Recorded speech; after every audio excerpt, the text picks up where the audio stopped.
बुद्ध एक गांव में उपदेश देने पहुंचे और उपदेश खत्म होने के बाद सभी लोग वहां से जाने लगे। लेकिन कोने में एक व्यक्ति बैठा रहा। बुद्ध ने उस व्यक्ति को देखा और अपने पास बुलाया। वो व्यक्ति बुद्ध के पास गया।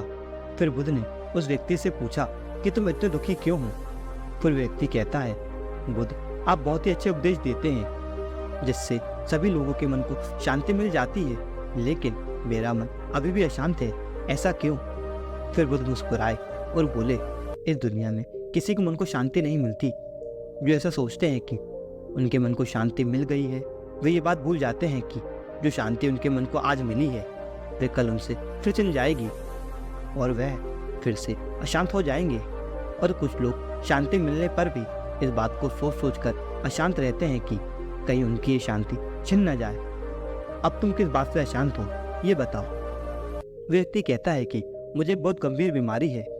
वेद ने कहा है कि मैं 7 महीने से ज़्यादा नहीं जी पाऊंगा और उनमें से भी 3 महीने गुजर चुके हैं और अब मेरा जीवन केवल 6 माह का बचा है। और मेरे बाद मेरे माता पिता का क्या होगा, मेरी पत्नी का क्या होगा और मेरे बच्चों का क्या होगा। यही बात सोच सोच कर मेरा मन बहुत अशांत है। फिर बुद्ध ने कहा, क्या वाकई में तुम केवल इसी बात से अशांत हो। फिर उस व्यक्ति ने कहा, मैं इस बात से इतना शांत नहीं हूँ, मैं इस बात से बहुत डरा हुआ हूँ कि मैं मरने वाला हूँ। मेरे अंदर ये डर है जो मुझे जीने नहीं दे रहा। मैं मरना नहीं चाहता। फिर बुद्ध बोले, इस दुनिया में कोई भी मरना नहीं चाहता, लेकिन ये तो सब बेकार की बातें हैं। तुम्हें तो पता है कि तुम कब मरने वाले हो। ज़्यादातर को तो इस बात का ज्ञान भी नहीं होता कि मैं कब मरने वाला हूँ और तुम्हें ऐसा लगता है, लेकिन तुम्हें भी कहाँ पता है कि तुम कब मरोगे। अगर तुम सोचते हो कि तुम्हारे पास 4 माह का जीवन है, लेकिन क्या तुम्हें लगता है कि तुम कल का सूरज देख पाओगे। फिर व्यक्ति बोला, नहीं, मुझे नहीं पता कि मैं कल का सूरज देख पाऊंगा या नहीं।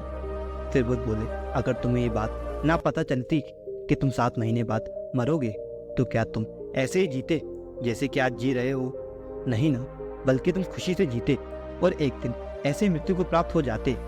इसलिए जो जीवन तुम्हारा शेष है उसे खुशी से जियो। फिर वह व्यक्ति बोला, बुद्ध, अभी तो मैंने अपने जीवन में कुछ देखा ही नहीं है। मैं तो केवल 35 वर्ष का हूँ। मैं अभी कैसे मृत्यु को प्राप्त हो सकता हूँ। फिर बुद्ध ने कहा, क्या तुम्हें पता है कि ये 35 वर्ष कैसे बीते थे। क्या तुमने इन 35 वर्षों का अनुभव किया है। जो तुम्हें एक दिन मिलता है, क्या तुम उसे पूर्ण रूप से जीते हो। तुम कब 35 वर्ष के हो गए, इस बात का तुम्हें कोई अंदाजा ही नहीं लगा होगा। इन सालों में कुछ खास बातें जो तुम्हें याद होंगी, लेकिन प्रत्येक दिन तो तुम्हें याद ही नहीं होगा, क्योंकि तुमने अपना जीवन होशपूर्वक जिया ही नहीं। अगर तुम होशपूर्वक जीते तो ये 35 साल तुम्हारे लिए 35,000 साल के बराबर होते और प्रत्येक दिन तो अपना एक पूरा जीवन जी पाते। जीवन का जो उपहार तुम्हें मिला था वह तुमने नष्ट कर दिया, और मृत्यु का उपहार जो तुम्हें मिल रहा है उससे तुम भाग रहे हो। व्यक्ति बोला, मैं आपकी बात समझ नहीं पा रहा बुद्ध। जीवन उपहार है तो उपहार है, लेकिन मृत्यु उपहार कैसे हो सकती है। जब वह व्यक्ति ये बात बोल रहा था तो उस व्यक्ति के पिता भी वहां पर पहुंच गए और वे बुद्ध की बातें सुनने लगे। बुद्ध ने कहा, तुमने अपने जीवन के 35 वर्ष जिए, लेकिन तुमने कभी जीवन के बारे में विचार नहीं किया। लेकिन मृत्यु की आहट से तुम अपने जीवन के बारे में विचार करने लगे, और मृत्यु का यही काम है, तो व्यक्ति को जीवन के ऊपर विचार करने को मजबूर कर देती है। अगर मृत्यु न होती तो व्यक्ति जीवन जीने तक अंधेरे में घूमता रहता और कभी भी प्रकाश की तरफ नहीं बढ़ता। फिर बुद्ध कहते हैं, क्या तुमने अपने जीवन से पहले का कोई ज्ञान है। तो व्यक्ति बोला, नहीं, मुझे जन्म से पहले का कोई ज्ञान नहीं है।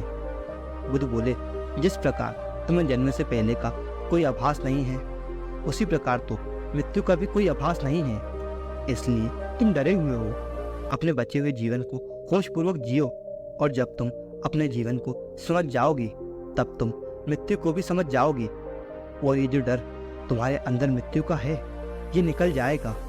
तब मृत्यु के उपहार को भी समझ पाओगे। उस व्यक्ति के पिता बुद्ध की पूरी बात सुनकर बुद्ध से बोले, बुद्ध, आप जो कह रहे हैं वह सत्य है, लेकिन आप मृत्यु को उपहार बता रहे हैं। लेकिन ये मेरे पुत्र के लिए उपहार हो सकती है, पर हमारे लिए ये उपहार कैसे हो सकती है। हमारा उपहार तो हमारा पुत्र ही है। अगर वह हमसे छिन जाएगा तो हमारा उपहार भी हमसे छिन जाएगा। तब हम क्या करेंगे? बुद्ध बोले, क्या तुम्हें किसी ने कभी कोई उपहार दिया है? उस व्यक्ति के पिता बोले, हाँ, मुझे मेरी पुत्री ने 20 वर्ष पहले एक उपहार दिया था। बुद्ध ने कहा, वह उपहार अब कहाँ है? तो व्यक्ति बोला, वह उपहार तो गांव में आई एक बाढ़ में बह गया और नष्ट हो गया। बुद्ध बोले, तो क्या इससे तुम्हारी पुत्री के प्रति प्रेम कम हो गया?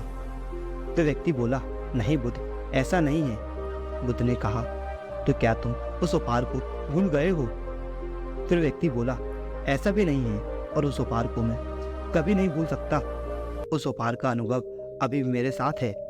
बुद्ध ने कहा, उसी तरह जो उपहार तुम्हें तुम्हारे पुत्र के रूप में मिला है वह भी तुम्हारे साथ हमेशा ही रहेगा, वह कभी नष्ट नहीं होगा।